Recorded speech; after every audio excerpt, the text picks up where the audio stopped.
Station वाली शाही बिरयानी।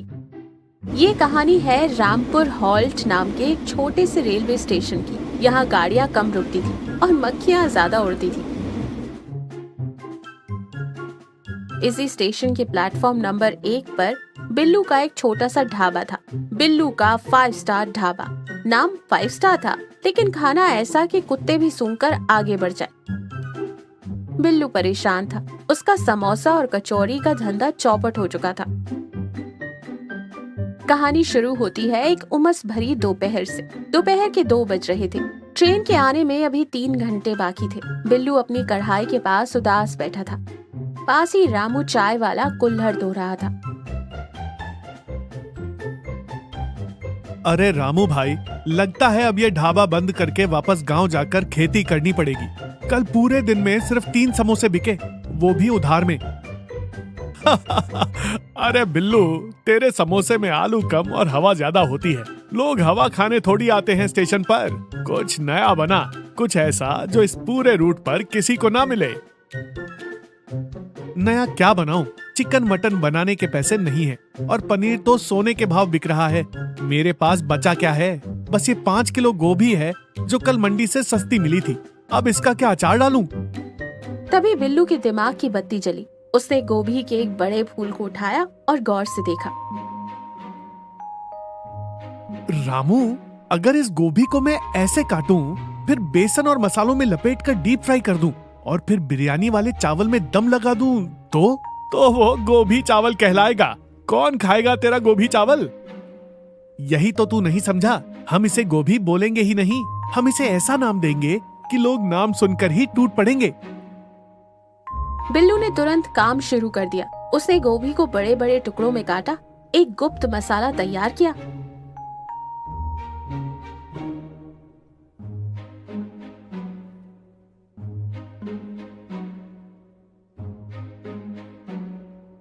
जिसमें नमक और लाल मिर्च ज्यादा थी। गोभी को तलकर एकदम कुरकुरा और लाल कर दिया। फिर चावलों के बीच छिपाकर दम लगाया। महक उड़ी तो रामू के भी मुंह में पानी आ गया।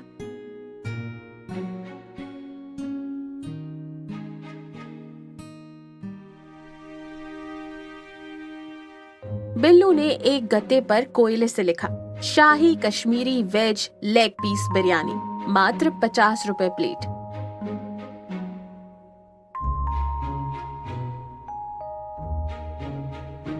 अगले दिन शहर के मशहूर कपड़ा व्यापारी सेठ पूरन मल अपनी ट्रेन का इंतजार कर रहे थे।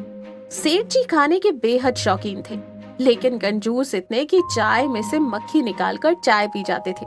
उनकी नाक में बिरयानी की खुशबू गई।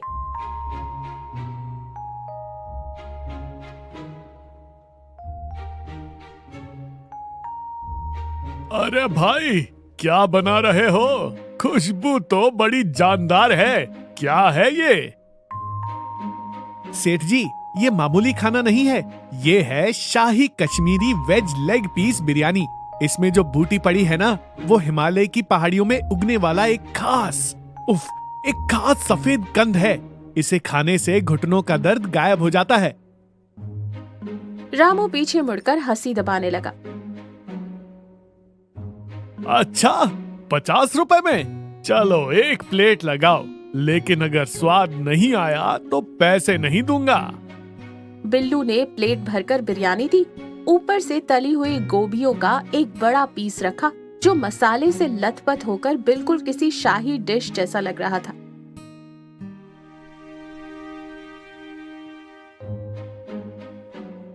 सेठ जी ने एक निवाला खाया। गोभी का क्रंच और मसालों का तीखापन, सेठ जी की आंखें खुली की खुली रह गईं।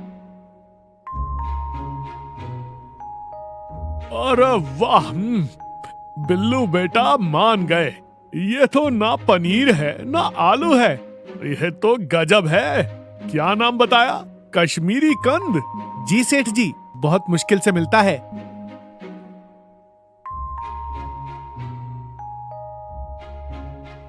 सेठ जी ने ना सिर्फ पूरी प्लेट चट कर दी, बल्कि घर के लिए भी 2 पैकेट बनवा लिए।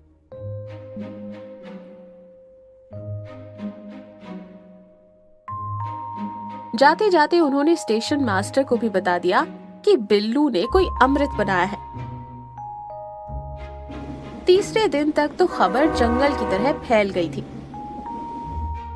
लोग ट्रेन से उतरकर पानी बाद में पीते, पहले बिल्लू की दुकान ढूंढते।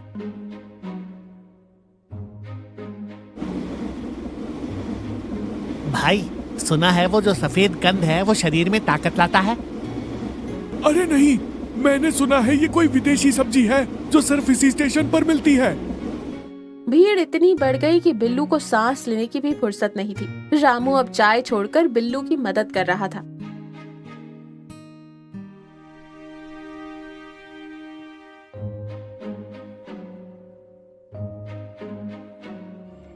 बिल्लू, तूने तो कमाल कर दिया। लेकिन यार, मंडी में गोभी का भाव बढ़ गया है। अगर किसी को ये पता चल गया कि ये गोभी है तो हमारी खैर नहीं। अरे चुप कर, जब तक मसालों की परत चढ़ी है कोई नहीं पहचान सकता। तू बस प्लेट लगा। शाम होते होते सारा माल खत्म हो गया। जो लोग बिना खाए रह गए वो बिल्लू को कोसते हुए गए। बिल्लू अब खुद को स्टेशन का मास्टर शेफ समझने लगा था। उसने रामू से कह दिया, देखना, कल मैं रेट 50 से 70 कर दूंगा।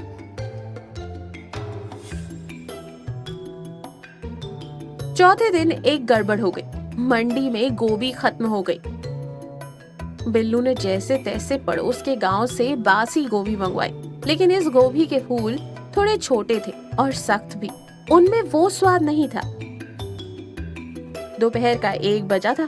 स्टेशन पर सन्नाटा था। तभी सेठ पूरन मल जी एक बुजुर्ग महिला के साथ वहां आए। वो महिला थी काकी।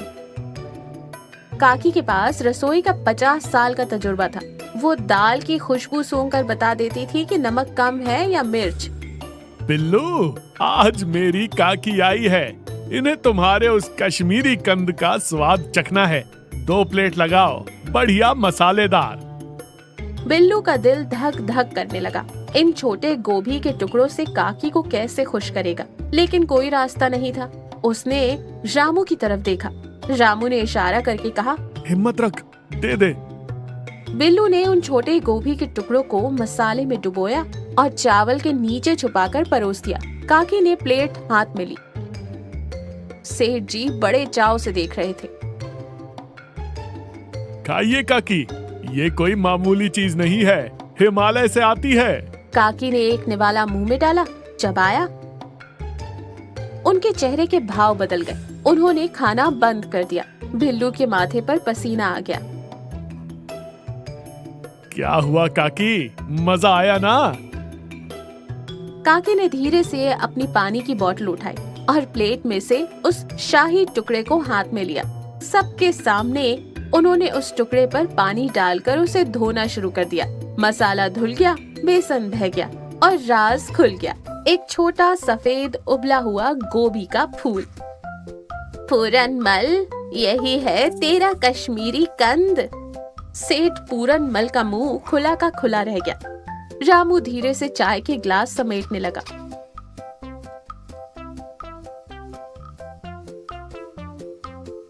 ये क्या है? ये तो गोभी है। अरे बिल्लू, तूने मुझे धोखा दिया। 70 रुपए लेकर 10 रुपए वाली गोभी खिला रहा है। सेठ जी ने अपनी चप्पल उतारने की तैयारी कर ली। रुक, तुझे बताता हूँ। अभी स्टेशन मास्टर को शिकायत करता हूँ। वो चिल्लाए। सेठ पूरनमल गुस्से से लाल हो रहे थे। तभी काकी जोर से हंसी। अरे पूरनमल, रुक जा, इतना गुस्सा क्यों कर रहा है? और क्या करूं काकी, इसने हमें ठगा है। ये चीटिंग है। हाँ, इसने नाम बदलकर बेचा वो गलत है, लेकिन एक बात बता, कल तक तू इसे कितने चाव से खा रहा था, तब इसका स्वाद कैसा था? सेठ जी सोच में पड़ गए। मतलब स्वाद तो बढ़िया था, लेकिन घर में जब मैं गोभी बनाती हूँ तो तू नाक मुंह सिकोड़ता है, लेकिन इस लड़के ने उसी मामूली गोभी को अपनी मेहनत और हुनर से इतना शानदार बनाया कि तूने उसे अमृत समझ लिया। इसका झूठ गलत है, लेकिन इसके हाथ में जादू है। काकी बिल्लू की तरफ मुड़ी। इधर आ बेटा। बिल्लू डरते डरते पास आया। माफ कर दो काकी, धंधा नहीं चल रहा था इसलिए ऐसा किया। कोई बात नहीं, लेकिन आगे से ग्राहकों को कभी धोखा मत देना। अगर तू सच बताकर बेचता कि ये दुनिया की सबसे बेस्ट गोभी बिरयानी है, तो भी लोग तेरे हुनर के लिए आते। ये बिरयानी सच में लाजवाब है। सेठ पूरनमल का गुस्सा शांत हो गया। उन्होंने फिर से अपनी प्लेट की तरफ देखा। भूख तो लग रही थी। चल भाई, काकी ने कहा है इसलिए छोड़ रहा हूँ, लेकिन बिल्लू गोभी है तो गोभी का ही दाम मिलेगा। 70 रुपए नहीं, अब 40 रुपए ही दूंगा। मंजूर है?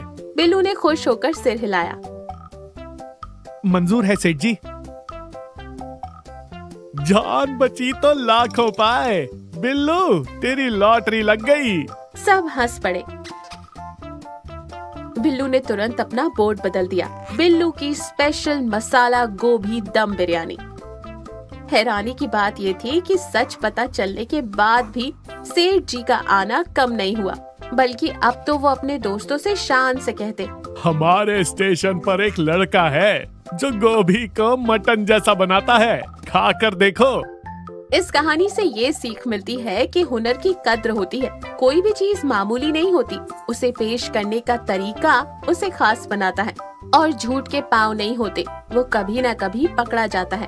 अपनी कला पर भरोसा रखें, सच बोलकर भी दिल जीते जा सकते हैं।